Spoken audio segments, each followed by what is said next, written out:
Когда пожилой садовник обнаружил необычные угольно-черные побеги у основания холма, он не мог сообразить, что это за вид. Ни в жизни, ни на страницах книг или ботанических атласов он не встречал ничего похожего.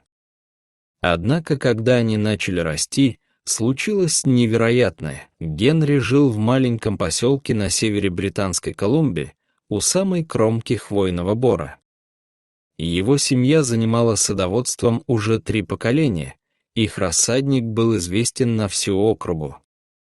Но времена изменились. Люди предпочитали искусственные газоны и декоративные кусты из каталогов, не требующие заботы.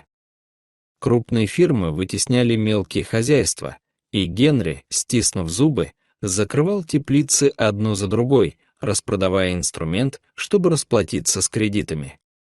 Он уже почти смирился с тем, что скоро придется окончательно закрыть оранжерею. Именно в тот миг он впервые приметил их, с десяток темных ростков, ровной линией стоявших у лесной опушки.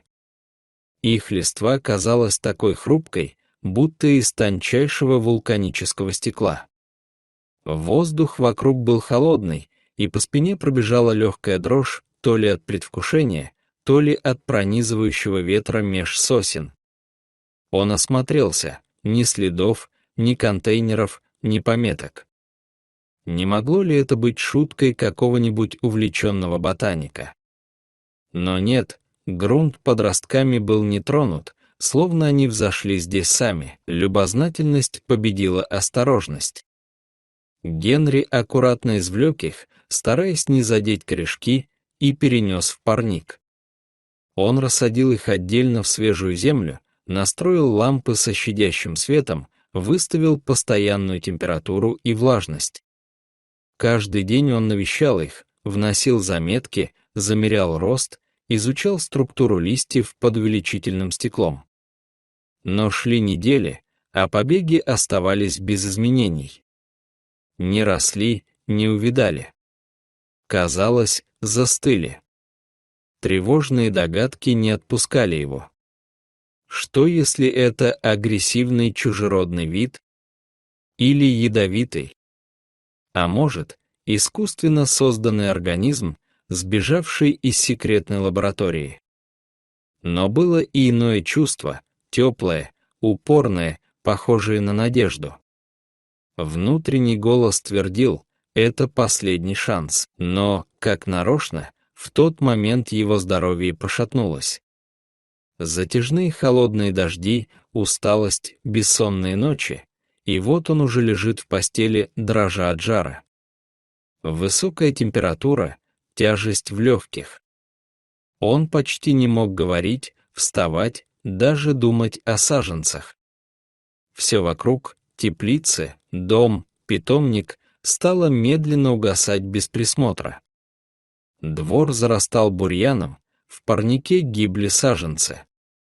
Соседи начали переговариваться шепотом, что-то Генри давно не видно. Первым заглянул его старый товарищ Алекс, бывший учитель биологии.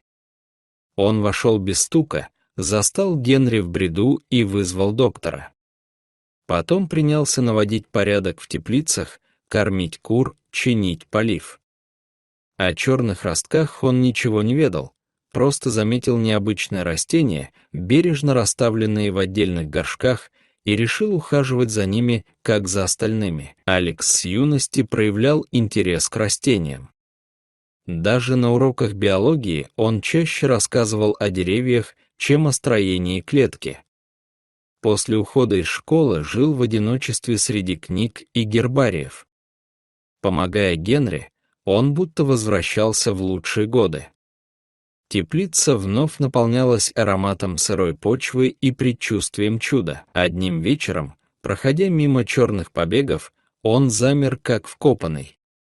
За одну ночь они вытянулись на десятки сантиметров, листья слегка закрутились, а на макушках появились бутоны.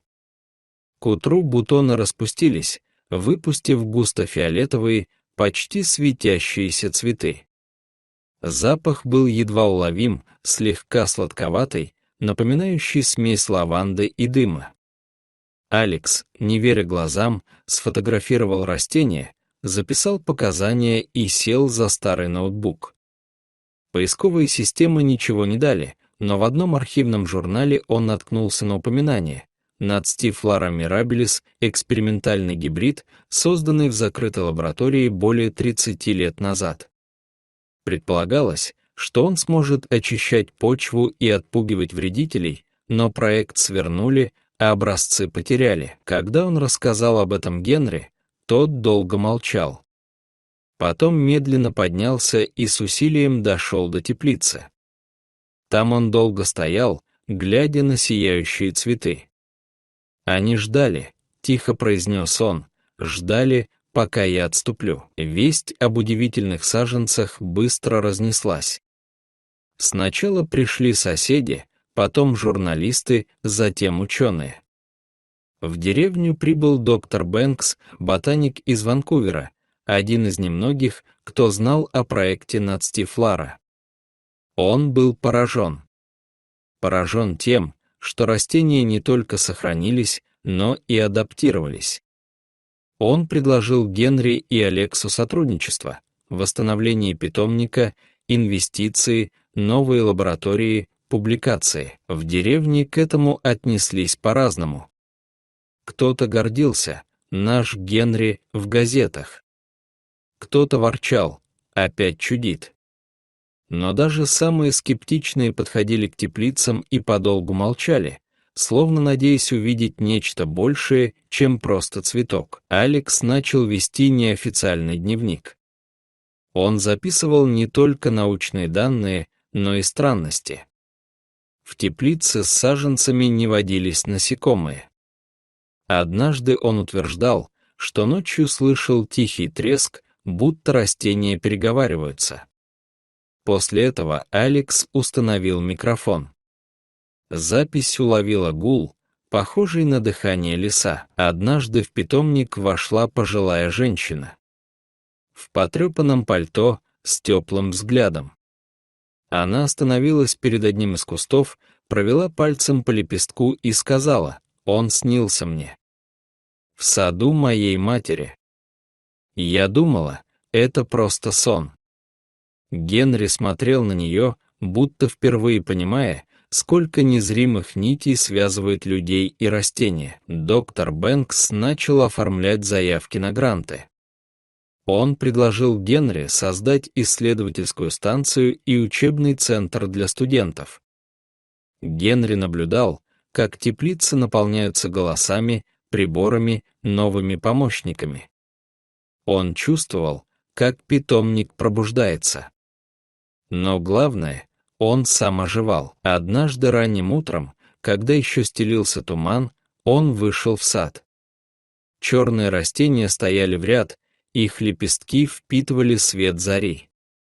Генри присел рядом и тихо проговорил: «Благодарю вас».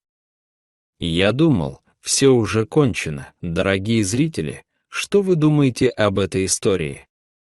Поделитесь, пожалуйста, в комментариях. А если вам понравилось это видео, ставьте лайк и подписывайтесь на наш канал. До новых встреч!